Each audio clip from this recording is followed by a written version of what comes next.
Students, good evening to all. Very good evening.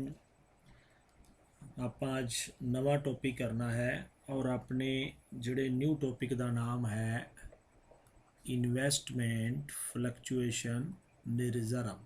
ਕੱਲ ਆਪਾਂ ਕੀਤਾ ਸੀ WCR, ਅੱਜ ਕਰਾਂਗੇ investment fluctuation reserve.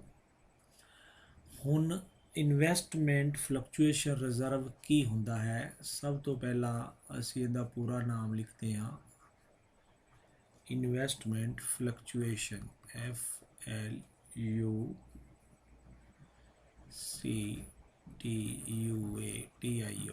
Fluctuation reserve.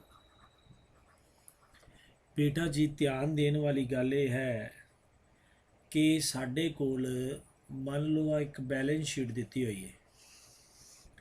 Balance sheet ਦੀ ਇੱਕ ਲਾਇਬਿਲਿਟੀ ਸਾਈਡ ਹੈ ਔਰ ਇੱਕ ਸਾਡੇ ਕੋਲ ਐਸਟ ਸਾਈਡ ਹੈ। ਇਸ ਸਾਈਡ ਤੇ ਸਾਨੂੰ ਇਨਵੈਸਟਮੈਂਟ ਦੀ ਵੈਲਿਊ ਦਿੱਤੀ ਹੋਈ ਹੈ। ਸੇ ਇਨਵੈਸਟਮੈਂਟ ਇਜ਼ 5 ਲੱਖ। ਇਸ ਸਾਈਡ ਤੇ ਸਾਨੂੰ ਦਿੱਤਾ ਹੈ ਇਨਵੈਸਟਮੈਂਟ ਫਲਕਚੁਏਸ਼ਨ ਰਿਜ਼ਰਵ। ਇਸ ਸਾਈਡ ਤੇ ਸਟੂਡੈਂਟ ਸਾਨੂੰ ਦਿੱਤਾ ਹੋਇਆ ਹੈ IFR यानी कि इन्वेस्टमेंट फ्लक्चुएशन रिजर्व। सपोज इनकी अमाउंट दी हुई है 30,000। आखिरी बनाया क्यों जाता है, आखिरी चीज़ की है, इस दे बारे में सानू जान लेना बहुत ही जरूरी है। डियर स्टूडेंट्स जिहड़े हुणे हुणे जुड़े हो, तुसी ना क्लास लगाने तो पहला पिछे वाला लैक्चर सुन लिया करो ताकि तुहानू अगे जल्दी समझ लग जाए। ਤੁਸੀਂ ਪਿੱਛੇ ਵਾਲਾ ਜਿਹੜੇ ਲੈਕਚਰ ਨਹੀਂ ਸੁਣਦੇ ਫਿਰ ਉਹਨਾਂ ਨੂੰ ਡਿਫਿਕਲਟੀਜ਼ ਫੇਸ ਕਰਨੀਆਂ ਪੈਂਦੀਆਂ ਨੇ। ਤੁਸੀਂ ਕਲਾਸ ਲਗਾਉਣ ਤੋਂ ਪਹਿਲਾਂ ਪਿੱਛੇ ਵਾਲਾ ਲੈਕਚਰ ਜ਼ਰੂਰ ਥੋੜ੍ਹਾ ਜਿਹਾ ਲਿਸਨ ਕਰ ਲਿਆ ਕਰੋ। ਹੁਣ ਇਨਵੈਸਟਮੈਂਟ ਹਮੇਸ਼ਾ ਐਸਟ ਸਾਈਡ 'ਤੇ ਹੁੰਦੀ ਹੈ, ਉਸ ਦੀ ਵੈਲਿਊ 5 ਲੱਖ ਹੈ। ਅਸੀਂ ਉਹਦੇ ਅਗੇਂਸਟ ਰਿਜ਼ਰਵ ਬਣਾਇਆ ਹੈ। ਹੁਣ ਕੋਈ ਵੀ ਫਰਮ ਜਦੋਂ ਬਾਜ਼ਾਰ ਦੇ ਵਿੱਚ ਬਿਜ਼ਨਸ ਦੇ ਵਿੱਚ ਕੋਈ ਪੈਸਾ ਲਗਾਉਂਦੀ ਆਦੇ ਬਿਜ਼ਨਸ ਤੋਂ ਇਲਾਵਾ ਬਾਜ਼ਾਰ ਵਿੱਚ ਕੋਈ ਇਨਵੈਸਟਮੈਂਟ ਕਰਦੀ ਹੈ, ਮੰਨ ਲਓ ਕੋਈ ਸ਼ੇਅਰ ਹੀ ਖਰੀਦ ਲੈ, ਤੇ ਉਸ ਇਨਵੈਸਟਮੈਂਟ ਦੇ ਵਿੱਚ ਜਿੰਨੀ ਕਮੀ ਆਉਂਦੀ ਹੈ, ਜਿੰਨਾ ਘਾਟਾ ਪੈਂਦਾ ਹੈ, ਉਸ ਘਾਟੇ ਨੂੰ, ਉਸ ਲੋਸ ਨੂੰ ਕਵਰ ਕਰਨ ਦੇ ਲਈ ਅਕਾਊਂਟਿੰਗ ਸਟੈਂਡਰਡ ਇਹ ਕਹਿੰਦੇ ਨੇ ਕਿ ਇੱਕ ਰਿਜ਼ਰਵ ਬਣਾਇਆ ਜਾਂਦਾ ਹੈ। That reserve is count investment fluctuation. Fluctuation ਕਿਹਨੂੰ ਕਹਿੰਦੇ ਆ? ਉਤਰਾ ਚੜਾਅ ਨੂੰ। ਠੀਕ ਹੈ, ਇਹਨੂੰ ਪੰਜਾਬੀ 'ਚ ਕਹਿੰਦੇ ਆ ਨਿਵੇਸ਼ ਉਤਰਾ ਚੜਾ ਰਿਜ਼ਰਵ ਜਾਂ ਫੰਡ। ਯਾਨੀ ਕਿ ਇਨਵੈਸਟਮੈਂਟ ਵਿੱਚ ਜਿਹੜੀ ਫਲਕਚੁਏਸ਼ਨ ਆਈ, ਕਿਸੇ ਤਰ੍ਹਾਂ ਦੀ ਕੋਈ ਕਮੀ ਆਈ, ਉਸ ਨੂੰ ਕੰਪਨਸੇਟ ਕਰਨ ਦੇ ਲਈ ਇਹ ਰਿਜ਼ਰਵ ਬਣਾਇਆ ਜਾਂਦਾ ਹੈ। ਮੰਨ ਲਓ ਸਾਡੀ ਇਨਵੈਸਟਮੈਂਟ ਸੀ 5 ਲੱਖ ਦੀ ਅਤੇ ਉਹਦੀ ਵੈਲਿਊ ਘੱਟ ਕੇ ਹੋ ਗਈ 4,80,000। ਤਾਂ ਇਨਵੈਸਟਮੈਂਟ ਵਿੱਚ ਕਿੰਨੀ ਕਮੀ ਆਈ? 20,000 ਦੀ। ਇਸ 20,000 ਦੇ ਘਾਟੇ ਨੂੰ ਕਿਹੜੇ ਰਿਜ਼ਰਵ ਦੇ ਅਗੇਂਸਟ ਸੈਟਲ ਕੀਤਾ ਜਾਂਦਾ ਹੈ? ਇਨਵੈਸਟਮੈਂਟ ਫਲਕਚੁਏਸ਼ਨ ਰਿਜ਼ਰਵ ਦੇ ਅਗੇਂਸਟ ਕੀਤਾ ਜਾਂਦਾ ਹੈ ਜੀ। ਤਾਂ ਇਸ ਨੂੰ ਕਹਿੰਦੇ ਆ ਇਨਵੈਸਟਮੈਂਟ ਫਲਕਚੁਏਸ਼ਨ ਰਿਜ਼ਰਵ। ਹੁਣ ਅਸੀਂ ਅੱਗੇ ਜਾ ਕੇ ਮੇਨ ਕੁਐਸਚਨ ਕਰਨ ਦੀ ਕੋਸ਼ਿਸ਼ ਕਰਦੇ ਹਾਂ ਜੀ। ਇੱਕ ਵਾਰ ਫਿਰ ਮੈਂ ਦੱਸ ਦਿੰਦਾ ਜਿਹੜੇ ਸਟੂਡੈਂਟਸ ਹੁਣੇ ਜੁੜੇ ਨੇ ਕਿ ਇਨਵੈਸਟਮੈਂਟ ਫਲਕਚੁਏਸ਼ਨ ਰਿਜ਼ਰਵ ਪਿਆਰੇ ਵਿਦਿਆਰਥੀਓ ਕਿਉਂ ਬਣਾਇਆ ਜਾਂਦਾ ਹੈ। ਐਸਟ ਸਾਈਡ 'ਤੇ ਸਾਡੇ ਕੋਲ ਇਨਵੈਸਟਮੈਂਟ ਦਿੱਤੀ ਹੋਈ ਹੈ 5 ਲੱਖ ਦੀ। ਜ਼ਰੂਰੀ ਨਹੀਂ ਕਿ ਇਨਵੈਸਟਮੈਂਟ ਦੀ ਕਮੀ ਦੇ ਵਿੱਚ ਵ੍ਰਿੱਧੀ ਹੋਵੇ, ਘਾਟਾ ਵੀ ਪੈ ਸਕਦਾ ਹੈ, ਵ੍ਰਿੱਧੀ ਵੀ ਹੋ ਸਕਦੀ ਹੈ। ਮੰਨ ਲਓ ਇਨਵੈਸਟਮੈਂਟ ਦੀ ਵੈਲਿਊ ਦੇ ਵਿੱਚ 20,000 ਦੀ ਕਮੀ ਆ ਗਈ, ਡਾਊਨਫਾਲ ਆ ਗਿਆ। ਉਸ ਡਾਊਨਫਾਲ ਨੂੰ ਕਵਰ ਕਰਨ ਦੇ ਲਈ ਅਕਾਊਂਟਿੰਗ ਸਟੈਂਡਰਡ ਇਹ ਕਹਿੰਦੇ ਨੇ ਕਿ ਨਿਵੇਸ਼ ਉਤਰਾ ਚੜਾਅ ਰਿਜ਼ਰਵ, ਇਨਵੈਸਟਮੈਂਟ ਫਲਕਚੁਏਸ਼ਨ ਰਿਜ਼ਰਵ IFR ਬਣਾਇਆ ਜਾਂਦਾ ਹੈ। ਅਕਾਊਂਟਿੰਗ ਸਟੈਂਡਰਡ ਵਿੱਚ ਇਹ ਬਣਾਉਣਾ ਜ਼ਰੂਰੀ ਹੈ, ਯਾਨੀ ਕਿ ਇਹ ਜਿਹੜੇ ਨਿਯਮ ਬਣੇ ਨੇ ਉਹਨਾਂ ਦੇ ਤਹਿਤ ਇਸ ਨੂੰ ਬਣਾਉਣਾ ਬਹੁਤ ਜ਼ਰੂਰੀ ਹੈ। ਅਤੇ ਅਸੀਂ ਰਿਜ਼ਰਵ ਬਣਾਇਆ ਹੋਇਆ ਹੈ ਪਿਆਰੇ ਵਿਦਿਆਰਥੀਓ 30,000 ਦਾ, 30,000 ਦਾ। ਇਸ 30,000 ਦੇ ਜਿਹੜਾ ਰਿਜ਼ਰਵ ਹੈ ਇਹ ਕਿਹਨੂੰ ਕਵਰ ਕਰੇਗਾ? ਇਨਵੈਸਟਮੈਂਟ ਵਿੱਚ ਕੋਈ ਕਮੀ ਆਵੇਗੀ ਤਾਂ। ਕਮੀ ਆ ਗਈ 20,000 ਦੀ, ਇਸ 20,000 ਦੇ ਘਾਟੇ ਨੂੰ ਇਸ 30,000 ਦੇ IFR ਦੇ ਅਗੇਂਸਟ ਐਡਜਸਟ ਕੀਤਾ ਜਾਂਦਾ ਹੈ। आओ असी एक क्वेश्चन लईए, उनके राही इनू समझण की कोशिश करते हैं। साडे कोल 3 पार्टनर ने पी, क्यू एंड आर। उन्हों की जिहड़ी प्रॉफिट शेयरिंग रेशो है प्यारे विद्यार्थियों वो है 3:2:1, राइट। और वो फ्यूचर दे विच आपदी जिहड़ी न्यू रेशो है वो बराबर बराबर चाहते हैं, इक्वली चाहते हैं, राइट। इस तो बाद साडे कोल बैलेंस शीट दिती हुई है और बैलेंस शीट दे विच सानू बैलेंस दिते हुए ने किंदे किंदे इन्वेस्टमेंट दे ते इन्वेस्टमेंट फ्लक्चुएशन रिजर्व दे, ठीक है जी। इधर दिता होया है आ है साडे कोल एसेट साइड्स, ठीक, राइट। इत्थे दिती हुई है इन्वेस्टमेंट, इन्वेस्टमेंट की से वैल्यू 5 लाख रुपया। इधर दिता होया है IFR, IFR की है इन्वेस्टमेंट फ्लक्चुएशन रिजर्व। इन्वेस्टमेंट नूं आपां निवेश कहने, मैं नाल पंजाबी च लिख देना, निवेश उतरा चढ़ा फंड या रिजर्व। ये कितना दिता होया है, दैट इज़ गिवन 30,000।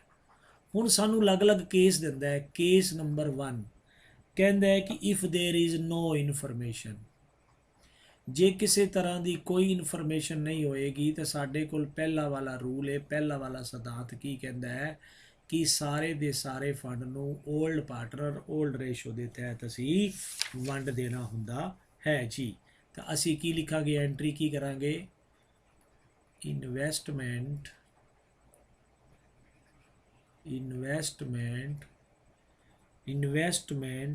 फ्लक्चुएशन,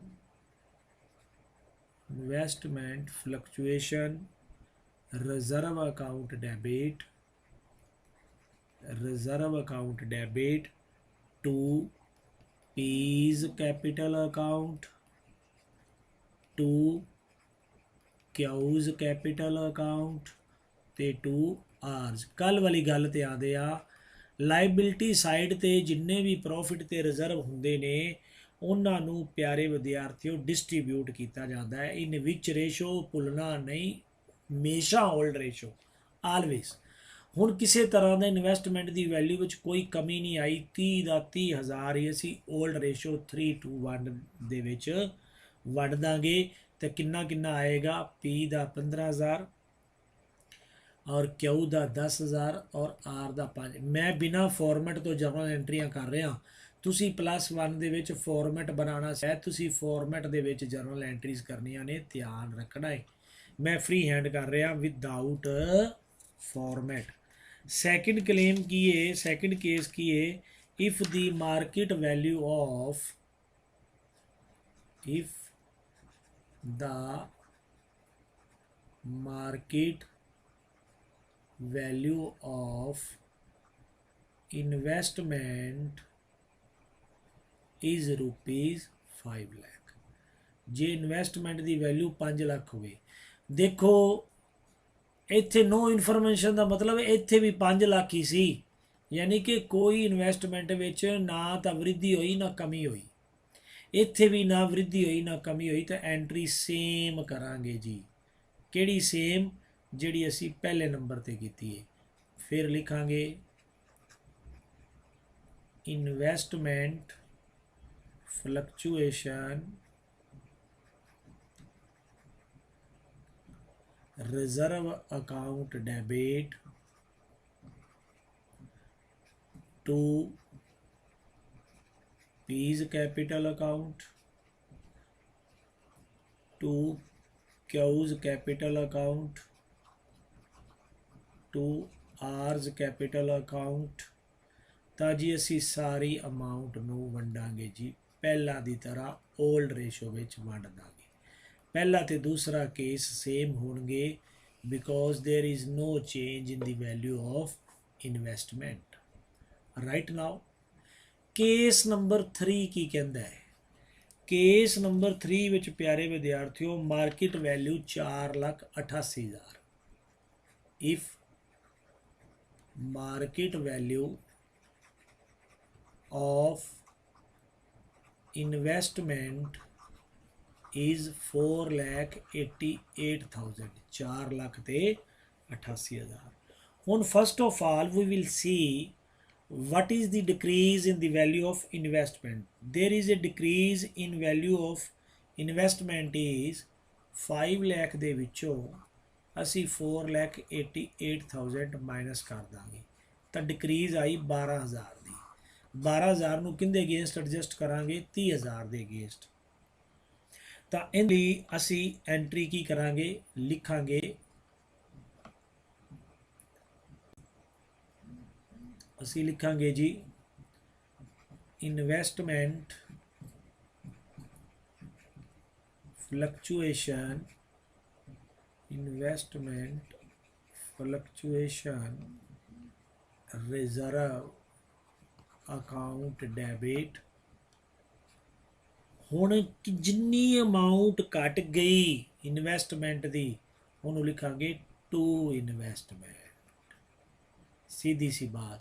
ਜਿਹੜਾ ਆਪਾਂ ਕੱਲ ਕੀਤਾ ਸੀ ਨਾ WCR 'ਚ ਲਿਖਦੇ ਸੀ ਅਸੀਂ to provision for workman compensation claim. ਹੁਣ ਉਹਦੀ ਥਾਂ 'ਤੇ ਇੱਥੇ ਕੀ ਲਿਖਾਂਗੇ? To investment. ਬਾਕੀ ਕਰਨ ਦਾ ਤਰੀਕਾ ਸੇਮ 12,000। ਇਨਵੈਸਟਮੈਂਟ ਫਲਕਚੁਏਸ਼ਨ ਰਿਜ਼ਰਵ ਕਿੰਨਾ ਹੈ? 30,000। ਹੁਣ 30,000 ਵਿੱਚੋਂ 12,000 ਗਿਆ, ਬਾਕੀ ਰਹਿ ਗਿਆ 18,000 ਅਤੇ 18,000 ਨੂੰ ਅਸੀਂ ਫਿਰ ਪਹਿਲਾਂ ਦੀ ਤਰ੍ਹਾਂ to P's capital account, to Q's capital account ਤੇ to R's capital account ਦੇ ਵਿੱਚ ਅਸੀਂ ਇਸ ਨੂੰ ਵੰਡ ਦੇਵਾਂਗੇ ਜੀ। ਤਾਂ ਕੀ ਲਿਖਾਂਗੇ? 9,000, 6,000 ਤੇ 3,000 ਜੀ।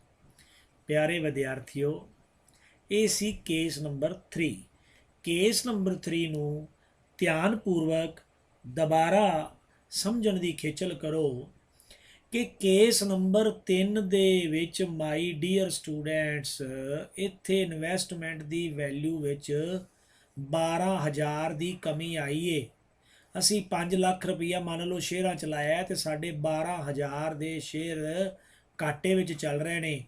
ਉਹ ਵਾਲਾ ਘਾਟਾ that loss will be adjusted against IFR that is given 30,000। ਇਸ 30,000 ਦੇ ਅਗੇਂਸਟ ਅਸੀਂ ਇਸ ਨੂੰ ਐਡਜਸਟ ਕਰਾਂਗੇ ਤਾਂ ਆਹ ਤਾਂ ਸ਼ੁਰੂ ਤੋਂ ਐਵੇਂ ਹੀ ਲਿਖਾਂਗੇ investment fluctuation reserve account debit 30,000। ਜਿੰਨੀ ਇਨਵੈਸਟਮੈਂਟ ਘਟ ਗਈ ਉਹਨੂੰ ਲਿਖਾਂਗੇ ਟੂ ਇਨਵੈਸਟਮੈਂਟ 12,000। ਬਾਕੀ ਰਹਿ ਗਿਆ 18,000। 18,000 ਨੂੰ ਪਹਿਲਾਂ ਦੀ ਤਰ੍ਹਾਂ ਓਲਡ ਰੇਸ਼ੋ ਵਿੱਚ ਵੰਡ ਦੇਵਾਂਗੇ। ਇਹ ਸੀ ਕੇਸ ਨੰਬਰ 3। ਆਓ ਹੁਣ ਕੇਸ ਨੰਬਰ 4 ਕਰਦੇ ਹਾਂ। ਕੇਸ ਨੰਬਰ 4 ਦੇ ਵਿੱਚ ਸਾਨੂੰ ਦਿੱਤਾ ਹੈ if the market value of the investment is 4,46,000। ਇੱਕ ਅਲੱਗ ਕੇਸ ਆ ਗਿਆ। ਦੇਖੋ 5 ਲੱਖ ਦੀ ਇਨਵੈਸਟਮੈਂਟ ਹੈ ਅਤੇ ਇਹਦੇ ਵਿੱਚੋਂ 4,46,000 ਜਦੋਂ ਪਿਆਰੇ ਵਿਦਿਆਰਥੀਓ ਮਾਈਨਸ ਕਰਾਂਗੇ ਤਾਂ 54,000 ਦਾ ਘਾਟਾ ਪੈ ਰਿਹਾ ਇਨਵੈਸਟਮੈਂਟ 'ਚ। ਪਰ ਸਾਡੇ ਕੋਲ ਸਿਰਫ ਰਿਜ਼ਰਵ ਕਿੰਨਾ ਹੈ? 30,000 ਦਾ। ਇਟ ਮੀਨਸ 14,000 ਦਾ ਸਾਨੂੰ ਲੋਸ ਹੋ ਰਿਹਾ ਹੈ। ਅਸੀਂ ਕੱਲ ਸਿੱਖਿਆ ਸੀ ਜੇ ਕਿਸੇ ਤਰ੍ਹਾਂ ਦਾ ਕੋਈ ਲੋਸ ਹੋ ਜੇ ਤਾਂ ਉਸ ਨੂੰ ਰਿਵੈਲਿਊਏਸ਼ਨ ਅਕਾਊਂਟ ਵਿੱਚ ਪਾਉਣਾ ਹੁੰਦਾ ਹੈ ਜੀ। ਤਾਂ ਕੀ ਲਿਖਾਂਗੇ? ਇਹਦੀਆਂ 2 ਐਂਟਰੀਜ਼ ਹੋਣਗੀਆਂ, investment fluctuation reserve account debit, right. ਇਹ ਕਿੰਨਾ ਹੈ? 30,000 ਦਾ। ਚਾਹੀਦਾ ਕਿੰਨਾ ਘਾਟਾ ਸਾਨੂੰ? 54,000 ਦਾ। ਤਾਂ ਸਾਡੇ ਕੋਲ ਆ 24,000 ਰਹਿ ਗਿਆ ਅਤੇ 24,000 ਨੂੰ ਕੀ ਲਿਖਾਂਗੇ? ਰੀਵੈਲਿਊਏਸ਼ਨ ਅਕਾਊਂਟ। ਘਾਟਾ ਸਾਰਾ ਘਾਟਾ ਹੋਵੇ ਵਾਧਾ ਹੋਵੇ, ਅੱਗੇ ਵਾਧਾ ਵੀ ਆਏਗਾ, ਕਰਵਾਉਂਦੇ ਆ। ਹੁਣ ਦੇਖੋ ਆ ਦੋਨਾਂ ਦਾ ਜੋੜ ਕਰੋ ਤਾਂ 54,000 ਪੂਰਾ ਹੋ ਗਿਆ ਨਾ। 30,000 ਦਾ ਸਾਡੇ ਕੋਲ ਰਿਜ਼ਰਵ ਬਣਿਆ ਸੀ, 24,000 ਦੀ ਕਮੀ ਆ ਗਈ, ਉਹ ਚੁੱਕ ਕੇ ਕਿੱਥੇ ਪਾ ਦੇਣਾ? ਰਿਵੈਲਿਊਏਸ਼ਨ ਅਕਾਊਂਟ ਵਿੱਚ। ਅਤੇ ਪਿਆਰੇ ਵਿਦਿਆਰਥੀਓ 2 ਕੀ ਲਿਖਾਂਗੇ? ਇਨਵੈਸਟਮੈਂਟ। ਹੁਣ ਤਾਂ ਪ੍ਰੋਫਿਟ ਬਚਿਆ ਹੀ ਨਹੀਂ, ਹੁਣ ਤਾਂ ਵੰਡਣਾ ਹੀ ਨਹੀਂ। ਕਈ ਸੋਚਦੇ ਹੋਣਗੇ ਵੰਡਦੇ ਕਿਉਂ ਨਹੀਂ ਪਏ? ਕਿਉਂਕਿ ਵੰਡਦੇ ਤਾਂ ਨਾ ਜੇ ਸਾਡੇ ਕੋਲ ਰਿਜ਼ਰਵ ਵਿੱਚੋਂ ਕੁਝ ਬਚਿਆ ਹੋਵੇ। ਰਿਜ਼ਰਵ ਤਾਂ ਸਾਰਾ ਯੂਜ਼ ਕਰ ਲਿਆ 30 ਦੇ 30,000 ਹੀ। ਇਹ ਹੋ ਗਈ ਐਂਟਰੀ ਨੰਬਰ 1। एंट्री नंबर 2 की करांगे, इस वाले रिवैल्यूएशन ਨੂੰ it is a just like a loss, इस लॉस ਨੂੰ ਅਸੀਂ ਕੀ ਕਰਾਂਗੇ, ਰਾਈਟ ਆਫ। ਅਸੀਂ ਸਿੱਖਿਆ ਹੈ ਜਦੋਂ ਕਿਸੇ ਚੀਜ਼ ਨੂੰ ਰਾਈਟ ਆਫ ਕਰਨਾ ਹੋਵੇ ਤੇ ਪਾਰਟਨਰ ਦੇ ਕੈਪੀਟਲ ਅਕਾਊਂਟ ਨੂੰ ਡੈਬਿਟ ਕੀਤਾ ਜਾਂਦਾ ਹੈ। ਤੇ ਕੀ ਲਿਖਾਂਗੇ, peas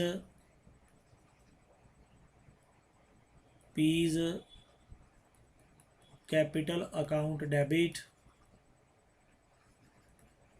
cues capital account debit, R's capital account debit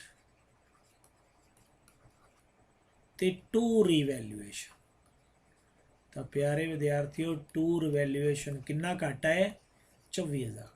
इस 24,000 के घाटे नूं रेशो हमेशा ओल्ड ही रखनी है, इसनूं असी रिटर्न ऑफ कर रहे हैं, रिटर्न ऑफ किनू, लॉस नूं। किहड़ी रेशो विच, हमेशा, रेशो हमेशा ओल्ड रहनी है, ये भुलना नहीं, कदे भी नहीं भुलना आप जी ने, नैवर। तो कितना आ गया जी, 12,000, 8,000 ते आई एम होपफुल कि कंसैप्ट इज़ क्लीयर। इसी केस नंबर 4, हरेक बारी इन्वेस्टमेंट घट रही है, जरूरी नहीं हरेक बारी इन्वेस्टमेंट घटे, कदे कदे इन्वेस्टमेंट वध भी जाती है। If the market value of investment is ₹5,06,000। लै वेखो जी, हुण उल्टा 5 ਲੱਖ तो वध के 5,06,000 हो गई, 5,06,000 हो गई। तो इट मीनस साढ़े कोल सारे का सारा रिजर्व सेफ पिया है। असी पहला सारे नूं वंडांगे, investment fluctuation reserve account debit to P's capital account, to Q's capital account, to R's capital account. तो बेटा जी 30 का 30,000 सारा वंड देंगे, क्यों, क्योंकि इत्थे साडी इन्वेस्टमेंट की जिहड़ी वैल्यू है घटन की बजाय उल्टा वध गई है। तो 30 का 30,000 पहली एंट्री वांगू वंड देंगे, 15, 10 ते 5, राइट।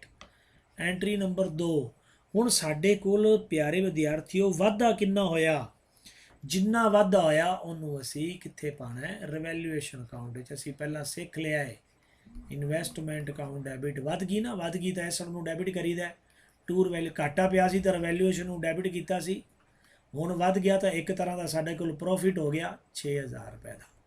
तो हुण असी इस 6,000 के प्रॉफिट नूं तीनों पार्टनर आपस में वंड लैणगे। आपस में जो प्रॉफिट वंडिया जाता है तो पार्टनर के कैपिटल अकाउंट नूं क्रेडिट किया जाता है, to P's capital account, to Q's capital account, to R's capital account. तो प्यारे विद्यार्थियों, 6,000 नूं वंडना ओल्ड रेशो विच ही, ये नहीं भुलना।